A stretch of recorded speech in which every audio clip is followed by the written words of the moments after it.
guys doing out there? My name is Kyle, and today I'm going to be doing some spoiler talk about Spider-Man Homecoming. Of course, this is a spoiler review, so if you have not watched the movie, please go and see it and come back to this review. So before I start talking about spoilers, I just want to address that I really enjoyed this movie.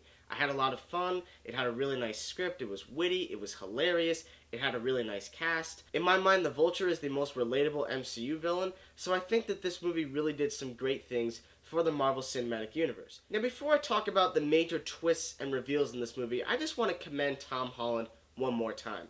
I think he did a great job of portraying both Peter Parker and Spider-Man, and I like the fact that he really felt like a teenager because he was one when he filmed this movie. And even though Tobey Maguire, to me, will always be the most special when it comes to Spider-Man because I, of course, grew up with him, I do think Tom Holland did a great job. Now, like I said in my spoiler-free review, what I really enjoyed about the script is that it had a very lighthearted feel in the vein of a John Hughes movie. I like that because I love John Hughes movies. I really do. They're very entertaining, and they offer really good life lessons. And one of his most popular films, Ferris Bueller's Day Off, is actually used during the scene where Spider-Man is trying to chase down the truck. But before that, he's actually running across the neighborhood, and then all of a sudden it cuts to a TV where the ending of Ferris Bueller is playing, where of course he's trying to get to his house before his parents do, and he runs into the principal. But I thought that was a really funny scene. There's also a hilarious scene that happens right before that. It's of course aided with a conversation that happened with Peter and his best friend Ned. I like the fact that he asks him, you know, have you ever tried to swing a web and all of a sudden you realize there's no buildings, there's no poles for you to swing on?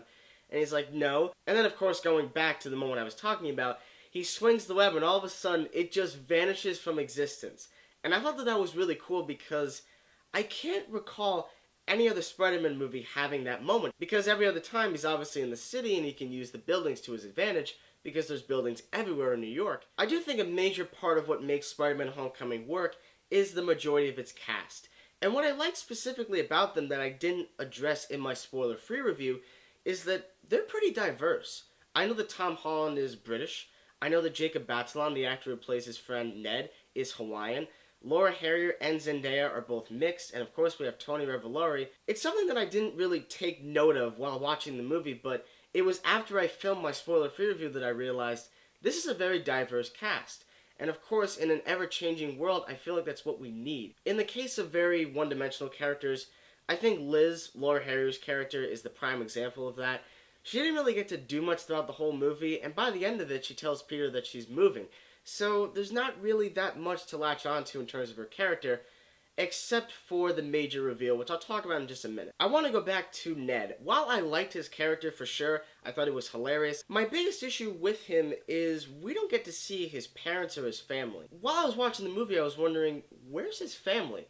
Like, we never see him with his parents, so it caused a little bit of confusion for me. I know he doesn't live with Peter, so it's like his character is missing a little piece for me to say that he is perfect. Something I didn't mention in my spoiler-free review is the opening. Not the very opening scene with Michael Keaton. It's of course the Marvel logo and then the short film by Peter Parker.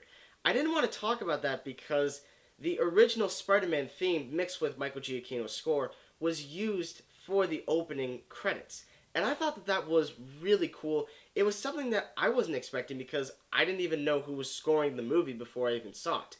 I tried my best to stay away from big promotional material. I did watch the trailers, and as I'm going to talk about in a couple of minutes, that was a bit of a downfall for me, but I did enjoy listening to that score and the short film by Peter. I like the scene for two reasons. The first one being, I like the fact that it really shows a different age for Spider-Man because, and I'm about to date myself here, but when the original Sam Raimi Spider-Man trilogy came out, YouTube was just really a new thing once Spider-Man 3 came out.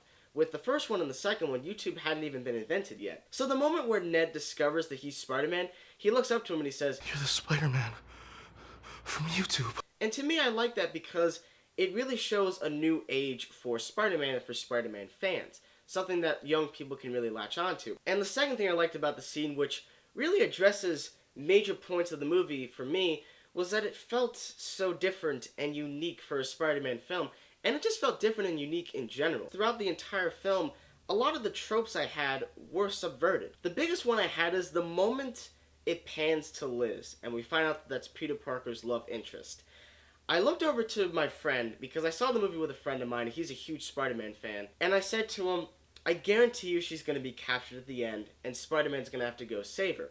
That was a trope that I had in my head for the entire runtime, because it's a trope that was in the Raimi trilogy. As much as I love them, Mary Jane gets captured so easily and Peter has to go save her. However, this time it doesn't happen, and I thought that that was the best. To me, it's a big surprise that really my biggest flaw with the movie is the action sequences, because the action scenes in the original trilogy and, parts of Mark Webb's movies were really the highlights of them. If you think about Spider-Man 1, besides the great power comes great responsibility, you're probably thinking about the final fight where the Green Goblin just destroys Spider-Man. And I'll tell you a funny story. When I was a kid, my mom actually never wanted me to watch that part of the movie. So when I first saw it, she actually watched it before I did, but when I first saw the movie, she actually skipped to the part where Spider-Man wins.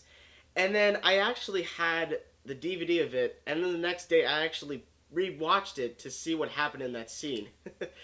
So yeah, that was 6-year-old me doing something irresponsible. But there was never a major action scene in the movie where I was genuinely concerned for Spider-Man's survival.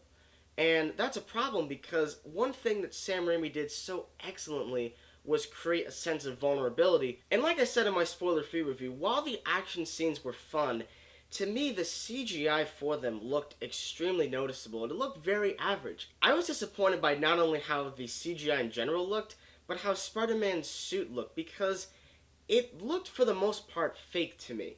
I didn't believe for a lot of the scenes that Tom Holland was inside the suit. And that's a problem because, whenever I watched the original trilogy, I always believed that Tobey Maguire was in that suit. I think the downfall to them as well is the fact that I did watch the trailers.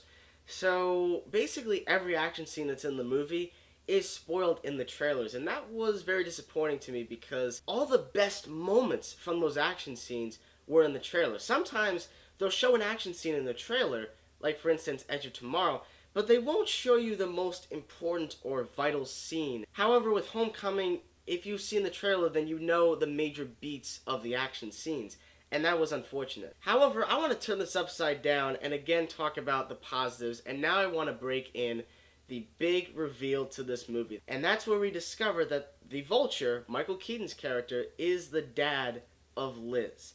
Now, I will tell you this. When Peter goes up to the door, he knocks on it and Michael Keaton answers it.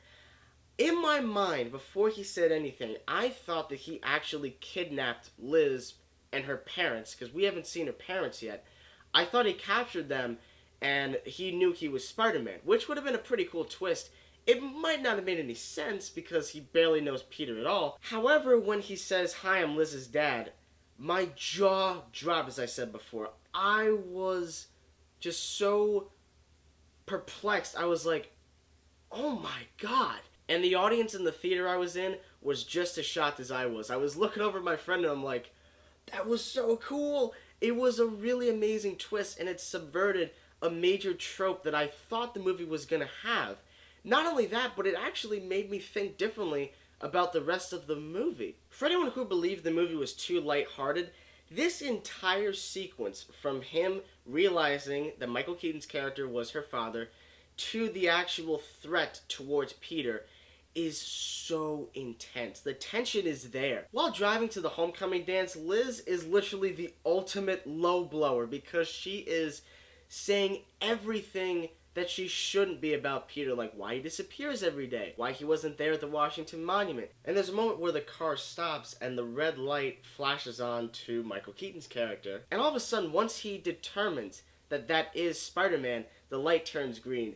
It was so great. I loved that sequence. And for anyone who believes that the Vulture wasn't threatening enough, if you weren't terrified by Michael Keaton's threat towards Peter, I don't know what to tell you, but when I watched that, I was totally shocked. And for a minute, there is definitely shock on Peter's face, and the music starts to elevate as he walks up towards the door. I thought that scene was so well done, guys. The final confrontation comes to, I think, my favorite scene in the whole movie. It's a moment that was so good because it was never used in any other Spider-Man film, where Peter gets trapped under the rubble that the Vulture set for him, and he is screaming at the top of his lungs. He is crying for help, and no one's coming to him. No one can save him.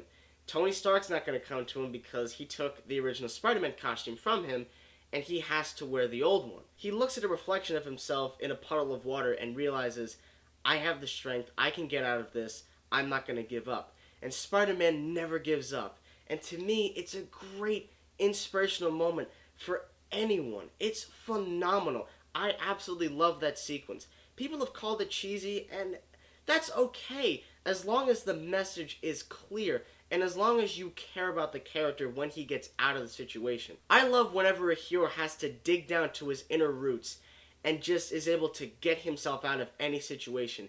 It's amazing. Not just superheroes, but heroes in general. That's the best part. We know they can take a punch. We know they can get thrown out of a truck like in Raiders, crawl underneath it and come back up and then win. In addition, I like the fact that Peter is also wearing the suit that he made. Again, it's just showing that our hero has to go down to his deepest roots, to his true origins, to push up and win. It's great, even though the action scene to me was very mediocre, and I didn't really feel that much intensity for it. It's great because Spider-Man is such a relatable character. He is my favorite superhero, and that scene where he gets out of the rubble just proves why I love his character so much. Something else I also didn't expect was that Peter actually saves the Vulture.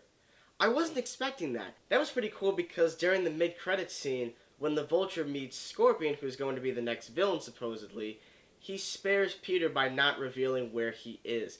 I thought that was great because the Vulture actually learned something. And if there's one thing that is a trope during the Raimi trilogy, and I don't know if you guys have noticed it, but I definitely did when I was younger, every single villain kills himself. The Green Goblin gets impaled by his glider. Doc Ock, of course, goes down with his tritium ship. And of course, Eddie Brock kills himself during the explosion, which was fine because I hated Eddie Brock. Topher Grace was so miscast. Now, I did take some time to really think about it, and I watched every end sequence for every Spider-Man movie, and I can confirm that Spider-Man Homecoming does have my favorite ending of any Spider-Man film.